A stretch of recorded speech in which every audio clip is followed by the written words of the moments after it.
Hello friends, welcome to ನಂದಾಸ್ ಅಭಿರುಚಿ. ಇವತ್ತು ನಾನು ಸಿಂಪಲ್ಲಾಗಿ ಈಸಿಯಾಗಿ ಪುದೀನ ಬಾತ್ ಮಾಡ್ತಾಯಿದ್ದೀನಿ. ಇದು ಬ್ರೇಕ್ಫಾಸ್ಟ್ಗೆ ಮತ್ತು ಲಂಚ್ ಬಾಕ್ಸ್ಗೆ ಚೆನ್ನಾಗಿರುತ್ತೆ. ನೀವು ಒಂದ್ಸಲ ಈ ರೀತಿ ಟ್ರೈ ಮಾಡಿ, ಖಂಡಿತವಾಗ್ಲೂ ಎಲ್ಲರೂ ಇಷ್ಟಪಟ್ಟು ತಿಂತಾರೆ. ಮತ್ತು ಇದೇ ರೀತಿ ನಾನು ನನ್ನ ಚಾನಲ್ನಲ್ಲಿ ವೆಜ್ ಪಲಾವ್ ರೆಸಿಪಿ ಮತ್ತು ಟೊಮೆಟೊ ಬಾತ್ ರೆಸಿಪಿ ಮಾಡಿ ವಿಡಿಯೋ ಹಾಕಿದ್ದೀನಿ. ಡಿಸ್ಕ್ರಿಪ್ಷನಲ್ಲಿ ಲಿಂಕ್ ಇದೆ, ಹೋಗಿ ನೋಡಿ. ಬನ್ನಿ, ಈಗ ಇದನ್ನು ಮಾಡೋದಕ್ಕೆ ಏನೇನು ಇಂಗ್ರೀಡಿಯೆಂಟ್ಸ್ ಬೇಕು ಮತ್ತು ಹೇಗೆ ಮಾಡೋದು ನೋಡೋಣ. ಮೊದಲಿಗೆ ನಾನು 1 ಗ್ಲಾಸ್ ಬಾಸುಮತಿ ಅಕ್ಕಿನ 2 ಗ್ಲಾಸ್ ನೀರಲ್ಲಿ 2 ಸಲ ತೊಳೆದು ಅದನ್ನು ನೀರಲ್ಲಿ ಹಾಕಿ ನೆನೆಯೋಕೆ ಇಟ್ಟಿದ್ದೀನಿ. ಆಮೇಲೆ ಪುದೀನ ತೊಗೊಂಡಿದ್ದೀನಿ. ಪುದೀನ ಜಾಸ್ತಿನೇ ತೊಗೊಂಡಿದ್ದೀನಿ ಕಟ್ ಮಾಡಿ. ಆಮೇಲೆ ಎಲ್ಲ ಥರ ತರಕಾರಿಗಳನ್ನು ಸಣ್ಣದಾಗಿ ಕಟ್ ಮಾಡಿ ತೊಗೊಂಡಿದ್ದೀನಿ. ಇಲ್ಲಿ ನಾನು 1 ಈರುಳ್ಳಿ ತೊಗೊಂಡಿದ್ದೀನಿ, 1 ಟೊಮೆಟೊ ಮತ್ತು 1 ಕ್ಯಾಪ್ಸಿಕಮ್ ಮತ್ತು 1 ಬದನೆಕಾಯಿ ಮತ್ತು 1 ಬಟಾಟಿ, 1 ಗಜ್ಜರಿ ಮತ್ತು 2 ಹಸಿ ಮೆಣಸಿನ್ಕಾಯಿ ಕಟ್ ಮಾಡಿ ತೊಗೊಂಡಿದ್ದೀನಿ. ಮತ್ತು ಅರ್ಧ ಕಪ್ ಹಸಿ ಬಟಾಣಿ ತೊಗೊಂಡಿದ್ದೀನಿ. ನೀವು ಹಸಿ ಬಟಾಣಿ ಇಲ್ಲ ಅಂತಂದರೆ ಒಣ ಬಟಾಣಿನ ನೆನೆಸಿ ಕೂಡ ತೊಗೋಬಹುದು. ಮತ್ತು 1 ಕಪ್ ಆಗುವಷ್ಟು ಕೊತ್ತಂಬರಿನ ಕಟ್ ಮಾಡಿ ತೊಗೊಂಡಿದ್ದೀನಿ. ಆಮೇಲೆ 1 ಟೇಬಲ್ ಸ್ಪೂನ್ ಗರಂ ಮಸಾಲ ತೊಗೊಂಡಿದ್ದೀನಿ. ಮತ್ತು 2 ಟೇಬಲ್ ಸ್ಪೂನ್ ಕೆಂಪು ಅಚ್ಚ ಖಾರದ ಪುಡಿ ತೊಗೊಂಡಿದ್ದೀನಿ. ಮತ್ತು 1 ಟೇಬಲ್ ಸ್ಪೂನ್ ಪಲಾವ್ ಮಸಾಲ ತೊಗೊಂಡಿದ್ದೀನಿ. ಪಲಾವ್ ಮಸಾಲ ನಿಮ್ಮ ಹತ್ರ ಇಲ್ಲ ಅಂದರೆ ನೀವು ಸ್ಕಿಪ್ ಮಾಡ್ಬೋದು. ಆಮೇಲೆ 1 ಟೇಬಲ್ ಸ್ಪೂನ್ ಶುಂಠಿ ಬೆಳ್ಳುಳ್ಳಿ ಪೇಸ್ಟ್ ತೊಗೊಂಡಿದ್ದೀನಿ. ಮತ್ತು ರುಚಿಗೆ ತಕ್ಕಷ್ಟು ಉಪ್ಪು ತೊಗೊಂಡಿದ್ದೀನಿ. ಬನ್ನಿ ಈಗ ಹೇಗೆ ಮಾಡೋದು ನೋಡೋಣ. ಮೊದಲಿಗೆ ನಾನು ಒಂದು ಮಿಕ್ಸಿ ಜಾರ್ ತೊಗೊಂಡಿದ್ದೀನಿ. ಅದಕ್ಕೆ ಕಟ್ ಮಾಡಿರೋ ಪುದೀನ ಹಾಕ್ಕೊಳ್ತಿದ್ದೀನಿ.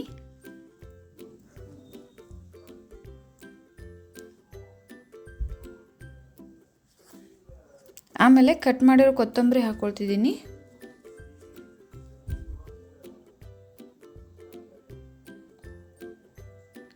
ಆಮೇಲೆ ಒಂದು ಸ್ವಲ್ಪ ಬೆಳ್ಳುಳ್ಳಿ ಹಾಕ್ಕೊಳ್ತಿದ್ದೀನಿ. ಬೆಳ್ಳುಳ್ಳಿ ಬೇಕಾದರೆ ಸ್ಕಿಪ್ ಮಾಡಿ, ನಾವು ಆಲ್ರೆಡಿ ಶುಂಠಿ ಬೆಳ್ಳುಳ್ಳಿ ಪೇಸ್ಟ್ ಯೂಸ್ ಮಾಡ್ತಾ ಇದ್ದೀವಿ. ಇದಕ್ಕೆ ಸ್ವಲ್ಪ ನೀರು ಹಾಕ್ಕೊಂಡು ಚೆನ್ನಾಗಿ ರುಬ್ಬಿ ತೊಗೊಳ್ತಿದ್ದೀನಿ. ಆಮೇಲೆ ಒಂದು ಕುಕ್ಕರ್ನಲ್ಲಿ 2ರಿಂದ 3 ಟೇಬಲ್ ಸ್ಪೂನ್ ಅಡುಗೆ ಎಣ್ಣೆ ಹಾಕ್ಕೊಂಡು ಅದು ಸ್ವಲ್ಪ ಬಿಸಿ ಆದಮೇಲೆ ಅದಕ್ಕೆ 1/4 ಟೇಬಲ್ ಸ್ಪೂನ್ ಜೀರಿಗೆ ಹಾಕ್ಕೊಳ್ತಿದ್ದೀನಿ. ಮತ್ತು 1/4 ಟೇಬಲ್ ಸ್ಪೂನ್ ಸಾಸಿವೆ ಹಾಕ್ಕೊಳ್ತಿದ್ದೀನಿ. ಇದು ಸ್ವಲ್ಪ ಸಿಡಿಯೋಕ್ಕೆ ಸ್ಟಾರ್ಟ್ ಆದಾಗ ಇದಕ್ಕೆ ಕಟ್ ಮಾಡಿರೋ ಈರುಳ್ಳಿ ಹಾಕ್ಕೊಳ್ತಿದ್ದೀನಿ. ಈರುಳ್ಳಿನ ಸ್ವಲ್ಪ ಫ್ರೈ ಮಾಡ್ಕೊಳ್ತಿದ್ದೀನಿ.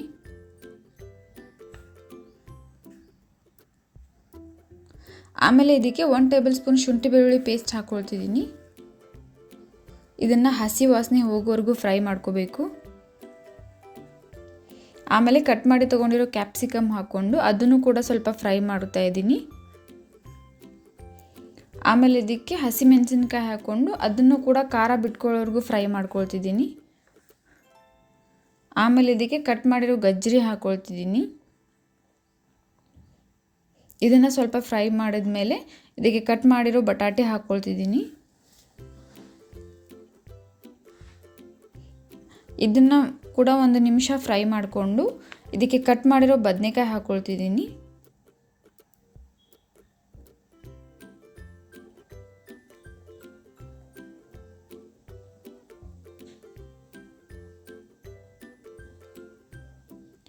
ಬದನೆಕಾಯಿ ಸ್ವಲ್ಪ ಸಾಫ್ಟ್ ಆಗೋವರೆಗೂ ಫ್ರೈ ಮಾಡ್ಕೊಳ್ತಿದ್ದೀನಿ. ಆಮೇಲೆ ಇದಕ್ಕೆ ಕಟ್ ಮಾಡಿರೋ ಟೊಮೆಟೊ ಹಾಕ್ಕೊಳ್ತಿದ್ದೀನಿ. ಇದನ್ನೆಲ್ಲ 2ರಿಂದ 3 ನಿಮಿಷ ಫ್ರೈ ಮಾಡಿಕೊಂಡು ಟೊಮೆಟೊ ಕಂಪ್ಲೀಟಾಗಿ ಫ್ರೈ ಆಗಬೇಕು.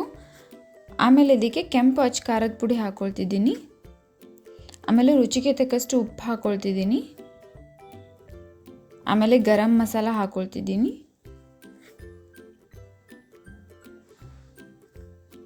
ಇದನ್ನೆಲ್ಲ ಮಿಕ್ಸ್ ಮಾಡ್ಕೊಳ್ತಿದ್ದೀನಿ. ಆಮೇಲೆ ಇದಕ್ಕೆ ಹಸಿ ಬಟಾಣಿ ಹಾಕ್ಕೊಳ್ತಿದ್ದೀನಿ. ಆಮೇಲೆ ಮಿಕ್ಸಿಯಲ್ಲಿ ರುಬ್ಬಿಟ್ಕೊಂಡಿರೋ ಪುದೀನ ಪೇಸ್ಟ್ ಹಾಕ್ಕೊಳ್ತಿದ್ದೀನಿ. ಆಮೇಲೆ ಇದನ್ನೆಲ್ಲ ಚೆನ್ನಾಗಿ ಒಂದ್ಸಲ ಮಿಕ್ಸ್ ಮಾಡ್ಕೊಳ್ತಿದ್ದೀನಿ. ಆಮೇಲೆ ಇದಕ್ಕೆ 2 ಗ್ಲಾಸ್ ನೀರು ಹಾಕ್ಕೊಳ್ತಿದ್ದೀನಿ. ನಾನಿಲ್ಲಿ 1 ಗ್ಲಾಸ್ ಅಕ್ಕಿಗೆ 2 ಗ್ಲಾಸ್ ನೀರು ಹಾಕ್ಕೊಳ್ತಿದ್ದೀನಿ. ಆಮೇಲೆ ಇದಕ್ಕೆ ವೆಜ್ ಪಲಾವ್ ಮಸಾಲ ಹಾಕ್ಕೊಳ್ತಿದ್ದೀನಿ. ಆಮೇಲೆ ನೀರಲ್ಲಿ ನೆನೆಸಿರೋ ಅಕ್ಕಿಯಲ್ಲಿರೋ ಎಲ್ಲ ನೀರನ್ನು ತೆಗೆದುಬಿಟ್ಟು ಅಕ್ಕಿನ ಹಾಕ್ಕೊಳ್ತಿದ್ದೀನಿ. ಆಮೇಲೆ ಕಟ್ ಮಾಡಿರೋ ಕೊತ್ತಂಬರಿ ಹಾಕ್ಕೊಳ್ತಿದ್ದೀನಿ ಲಾಸ್ಟಲ್ಲಿ. ಆಮೇಲೆ ಕುಕ್ಕರ್ ಲಿಡ್ನ ಕ್ಲೋಸ್ ಮಾಡಿ 3 ವಿಸಿಲ್ ಆಗೋವರೆಗೂ ಬಿಡ್ತಾ ಇದ್ದೀನಿ. ಈಗ 3 ವಿಸಿಲ್ ಆಗಿದೆ. ಆಮೇಲೆ ಇದಕ್ಕೆ ಒಂದು 2 ಟೇಬಲ್ ಸ್ಪೂನ್ ತುಪ್ಪ ಹಾಕ್ಕೊಂಡು ಚೆನ್ನಾಗಿ ಮಿಕ್ಸ್ ಮಾಡಿಕೊಂಡ್ರೆ ಸೂಪರ್ ಆಗಿರೋ ಪುದೀನ ಬಾತ್ ರೆಡಿ ಆಗುತ್ತೆ. ನೀವು ಇನ್ನೂ ನಮ್ಮ ಚಾನಲ್ನ ಸಬ್ಸ್ಕ್ರೈಬ್ ಮಾಡಿಲ್ಲ ಅಂತಂದರೆ ಪ್ಲೀಸ್ ಈಗಲೇ ಹೋಗಿ ಸಬ್ಸ್ಕ್ರೈಬ್ ಮಾಡಿ. ಮತ್ತು ಇದೇ ರೀತಿ ನಾನು ಹಾಕೋ ಎಲ್ಲ ವೀಡಿಯೋ ನೋಟಿಫಿಕೇಷನ್ಗೆ ಪಕ್ಕದಲ್ಲಿರೋ ಬೆಲ್ ಐಕಾನ್ನ ಕ್ಲಿಕ್ ಮಾಡಿ. ಮತ್ತು ಈ ವಿಡಿಯೋ ನಿಮಗೆ ಇಷ್ಟ ಆಗಿದರೆ ಪ್ಲೀಸ್ ಲೈಕ್ ಮಾಡಿ, ಶೇರ್ ಮಾಡಿ, ಕಮೆಂಟ್ ಮಾಡಿ. ಮತ್ತು ಇದೇ ರೀತಿ ಟೇಸ್ಟಿ ರೆಸಿಪೀಸ್ಗೆ ನಮ್ಮ ಚಾನಲ್ನ ಸಬ್ಸ್ಕ್ರೈಬ್ ಮಾಡೋದನ್ನು ಮರಿಬೇಡಿ. Thank you.